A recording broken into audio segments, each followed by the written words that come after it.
Hi, this is the Apologist Bookshelf. I'm Gary Zacharias. You know, the name Lee Strobel is not going to be a stranger to most people here. Lee's been an amazing author over the years. Of course, he started with The Case for Christ.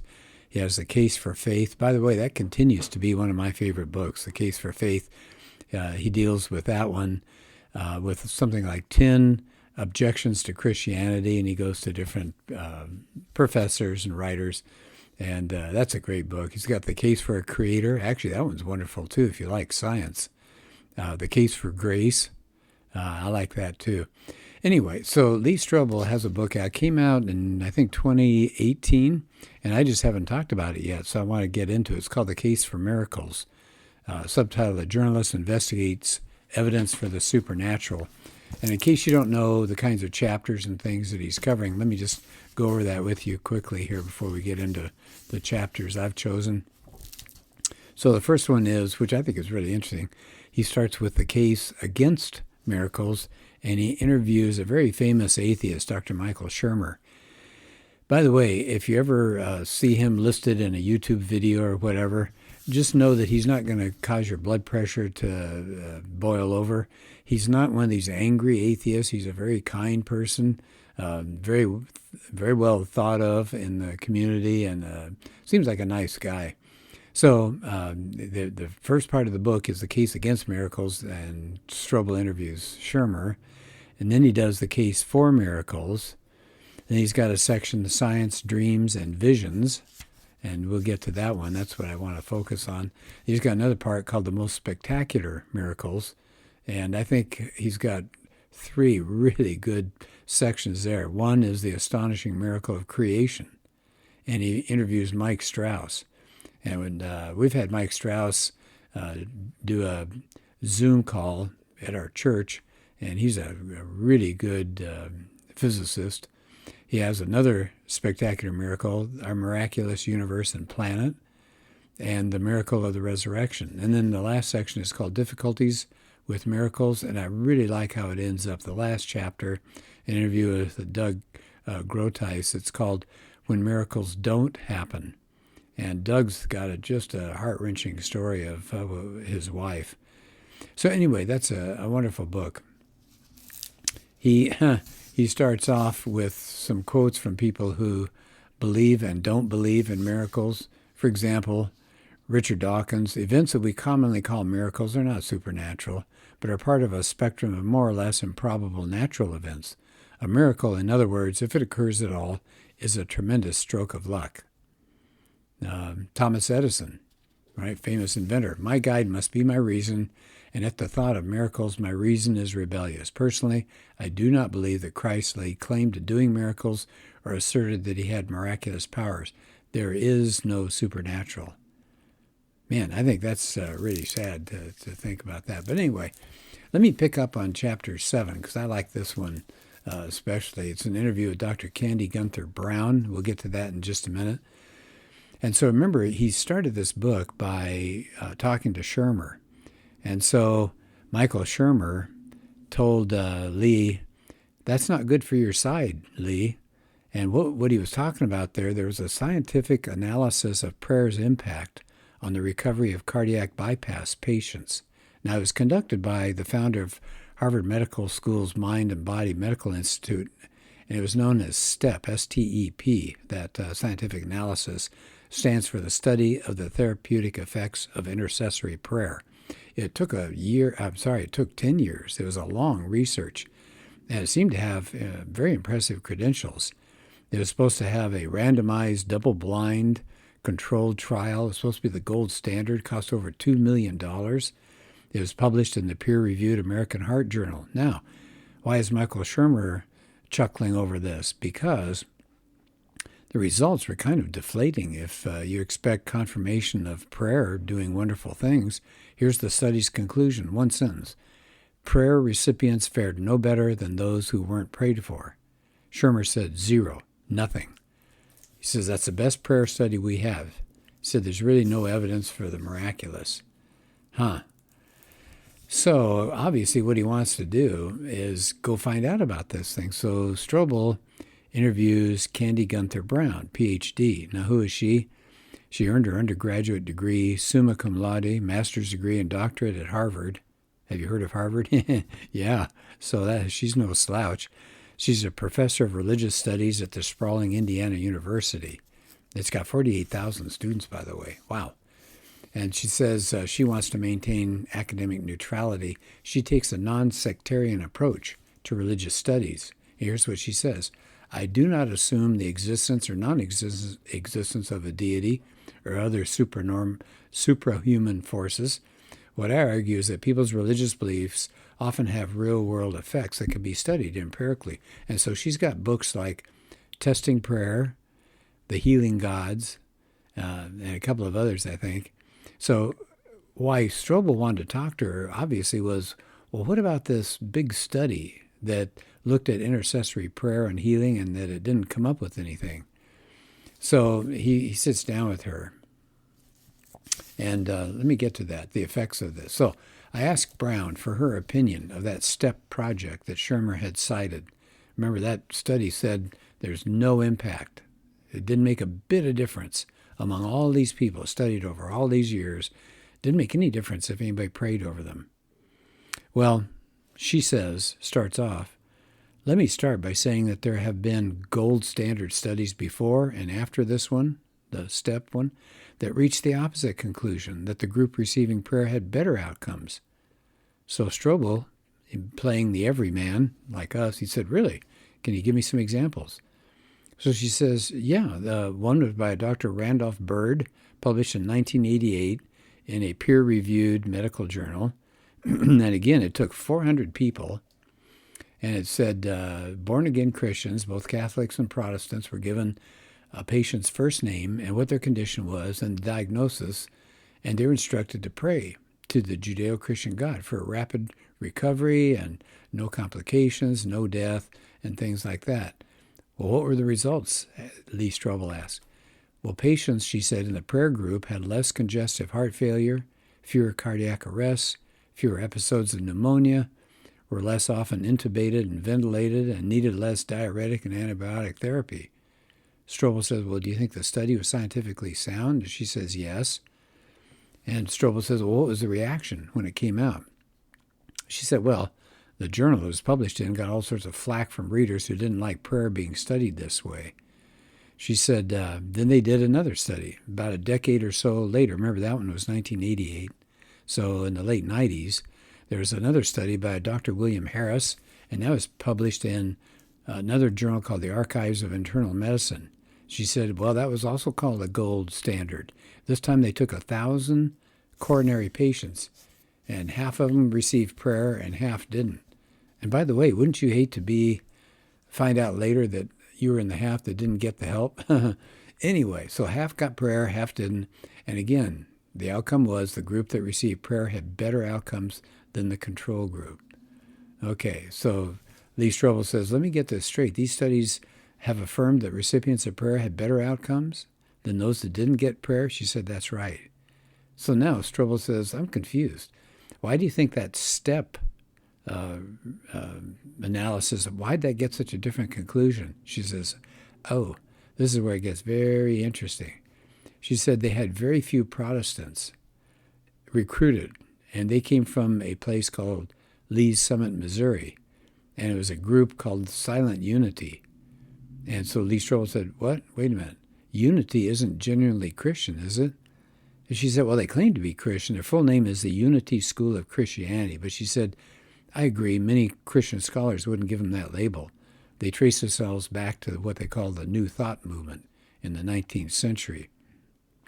So Strobel says, well, he's never encountered any expert on religious movements who would classify unity as being traditionally Christian. So they have something like 300 congregations, 1,000 ministers. They've been described as a metaphysical group. So what's their view on the divinity of Jesus and sin and salvation and the Trinity and the Bible? Well, they're all unrecognizable to any mainstream Christian. So I found that interesting. So what Brown says, what's particularly relevant is their attitude toward prayer and the miraculous, right? The unity. What's their view? Their leaders have long denied that prayer works miracles, and they've even called prayers offered to God useless. Huh. So that's odd. So they don't really believe in miracles. And so Brown says, why do we see different results in STEP? Well, you got different kinds of people involved. Look who's doing the praying and how they're doing it. It's apples and oranges compared to Bird and Harris and their studies. So Strobel says, you mean you really can't draw any conclusions about the effectiveness of traditional Christian prayer? She says, yes, right. None. Okay, that's interesting. And she said, in addition to being critical of STEP, she said the double-blind prayer studies bothered her. She said these studies don't take into consideration that healing seems to be clustered in certain geographical areas. That's interesting because like J.P. Moreland said, he believed miraculous healings often were in the third world locales where the gospel's making new inroads. So here's what she says secondly. She said, these studies don't recognize certain people are reputed to have a special anointing or success rate with healing prayer. She says, third, these studies obscure the presumed role of faith on the part of people who are being prayed over. It says a person receiving prayer can't respond with faith if they don't even know someone's praying for them.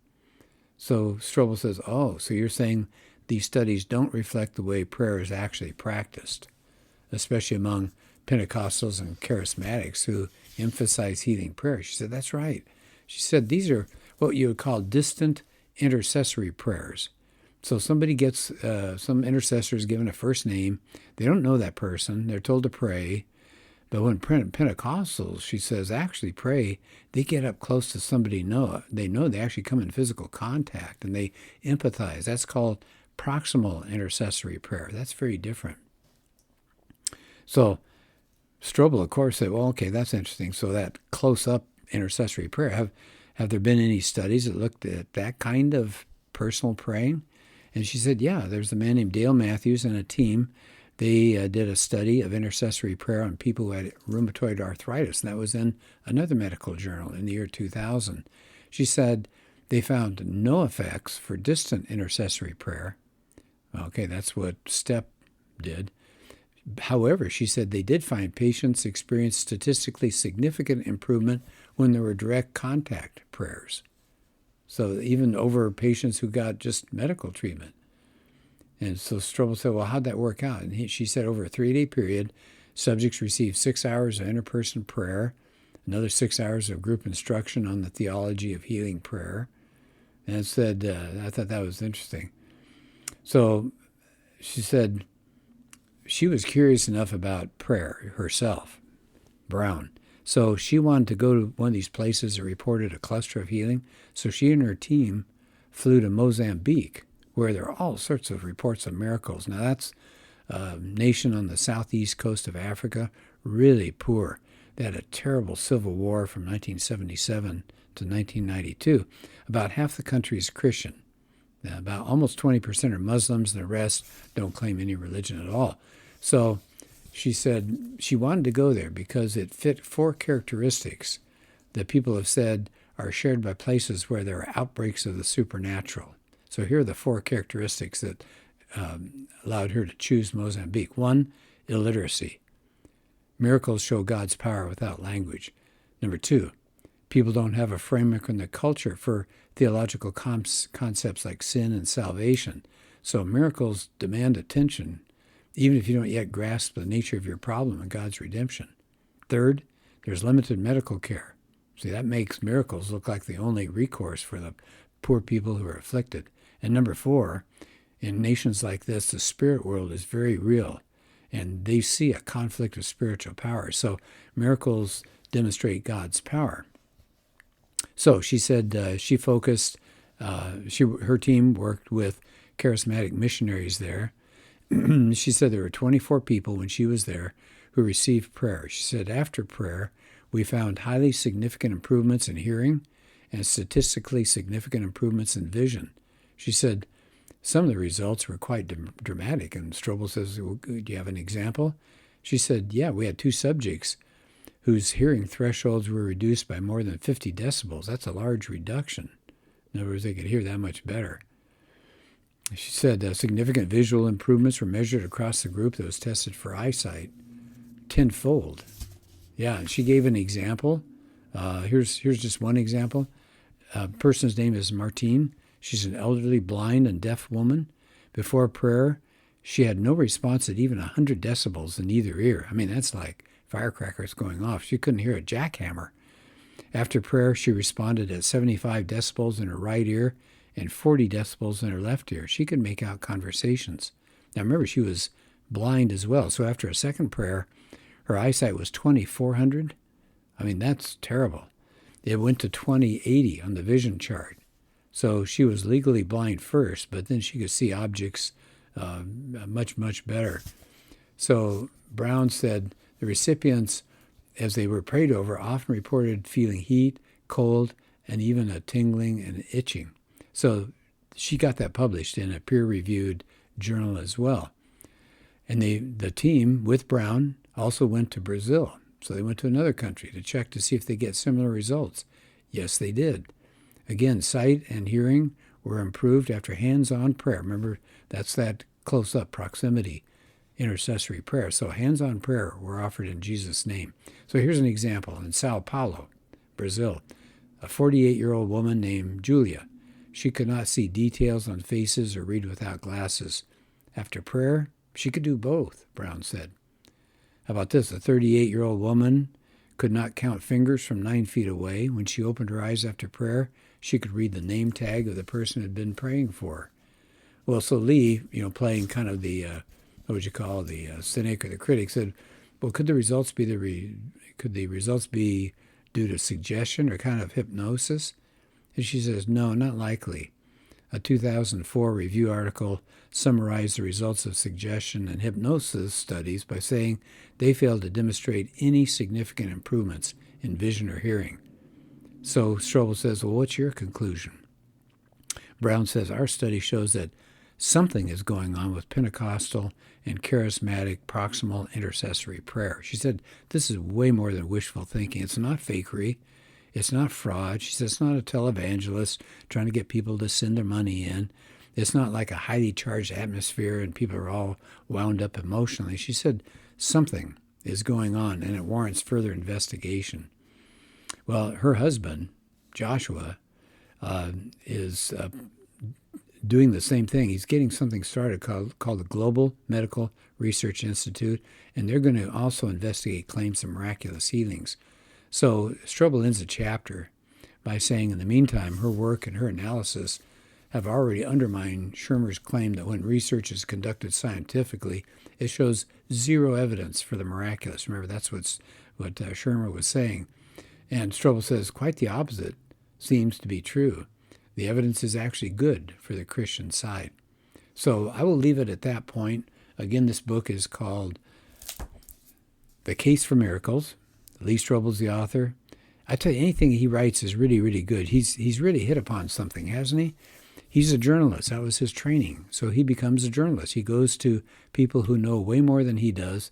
He asks the questions that you and I might ask if we had a chance to be there. And so he fills in for us. He's every man, as I said, and the kinds of questions we would want to ask. And then he sits back, and if the person says something he doesn't understand, he asks for clarification. And I think he just does an excellent job. I hope you've had a chance, by the way, to see, they made a movie out of his first book, The Case for Christ, the story of how he came to Christianity. And that's a really great story, too.